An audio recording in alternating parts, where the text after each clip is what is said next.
শিলাবতী নদীর উপর স্থায়ী কংক্রিটের সেতুর দাবিতে দেবকে ঘিরে বিক্ষোভ। স্কুল ছাত্রছাত্রী থেকে শুরু করে এলাকার মানুষেরা ব্রিজ করে দেবার আশ্বাস দেবের ঘাটাল লোকসভা কেন্দ্রের প্রচারে বেরিয়ে বিক্ষোভের মুখে ঘাটালের তৃণমূল প্রার্থী দীপক অধিকারী ওরফে দেব।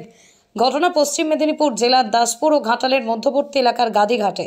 জানা যায় ঘাটাল লোকসভা কেন্দ্রের প্রার্থী দীপক অধিকারী নির্বাচনী প্রচারে বেরিয়েছিলেন, আর সেই সময় বাসের সাঁকোর সামনে প্ল্যাকার্ড হাতে ছাত্রছাত্রীরা বিক্ষোভ দেখাতে শুরু করে।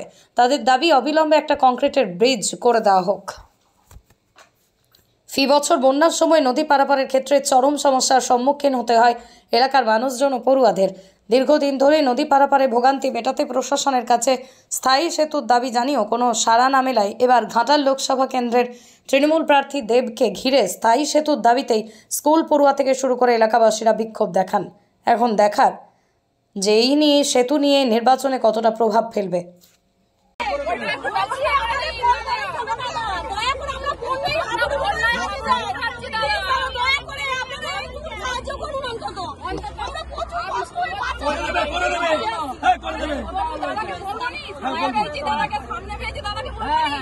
রসিগঞ্জ বিদ্যাসাগর স্কুলের ছাত্র ছাত্রী আমরা এই বাসের অস্থায়ী বাসের সাঁকোর মাধ্যমেই স্কুল যাতায়াত করি এবং বর্ষাকালে অসুবিধা হয় না?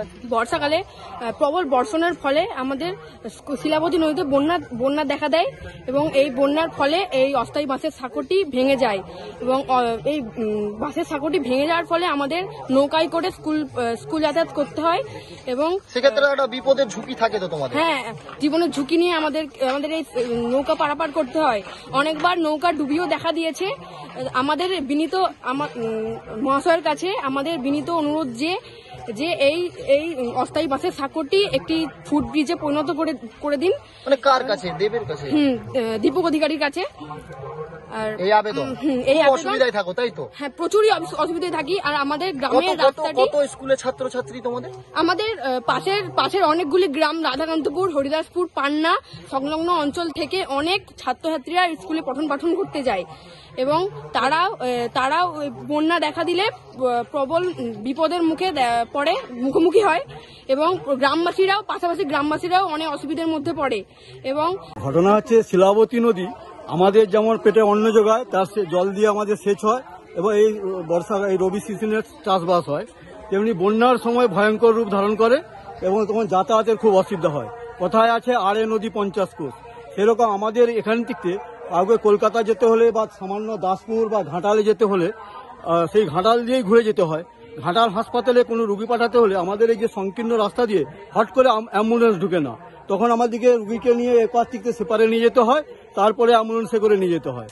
তাই আমাদের সবার দাবি যে এই বাঁশের সাঁকোটি মানে এখন ভালো, কিন্তু বর্ষাকালে যেহেতু ভেঙে যায় তাই সেই জন্য এখানে একটি কংক্রিটের ব্রিজ করা হোক। ফুট ব্রিজ আমাদের দাবি, বড় ব্রিজের দরকার নেই, ফুট ব্রিজ হলেই হবে, যাতে করে অ্যাম্বুলেন্স আরও পেরিয়ে যেতে পারে। তাই আমাদের এলাকার মানুষের সহ এই যে ছোট ছোট ছাত্রছাত্রীদের এদের দুঃখটা সবচেয়ে বেশি। এদের দুঃখ এই কারণে বেশি, এরা প্রতিদিন স্কুলে যায় কিন্তু এই সময় সাঁকো থাকে, কিন্তু বর্ষাকালে যখন ভরা নদী প্রচণ্ড স্রোত বয়, কংসাবতী জলাধারে জল ছাড়লে এই শিলাবতী দিয়েই ম্যাক্সিমাম জলটা বয়ে যায়, তখন এই নদীতে প্রচুর স্রোত পড়ে এবং বড় বড় নৌকা পানার চাপ আসে। সেই সময় যখন নৌকা দিয়ে পারাপার হয় তখন ওই পানার মুখে পড়ে যে অনেক সময় নৌকা ডুবির ঘটনাও ঘটেছে। তাই এরা যে দাবি করছে এদের স্বার্থে এবং আপামর এই এলাকার সাঁকোটি দিয়ে আপনার পান্না তিক্তে, হরিদাসপুর, ব্যাংরাল সমস্ত এলাকার মানুষ এইটা দিয়ে এখন যাতায়াত করে দাসপুরে যায়, কারণ দাসপুর তিক্তে ব্যাংরাল যেতে হলে বড়দা হয়ে ঘুরে আসতে হবে নি। এইটা দিয়ে যেহেতু রাস্তা ভালো এখন বর্তমানে, তাই এইটা দিয়ে চট করে তারা দাসপুরে পৌঁছে যায়। মানে মূলত দাবিটা ফুট ব্রিজে আপনার সামনে এবং গ্রামের মানুষজনও বললেন কি বলবেন? আগে আলোচনা হচ্ছিল দিলীপ বাবুর সাথে কি বীরসিংহ ডেভেলপমেন্টের মধ্যে যদি এটাকে ঢোকানো যায় বা সেটা যদি বীরসিংহ ডেভেলপমেন্ট থেকে যদি পাওয়া যেতে পারে, দেখা যাক নেক্সট মিটিংয়ে বীরসিংহ ডেভেলপমেন্ট মিটিংয়ে যখন হবে তখন এটা নিয়ে আলোচনা।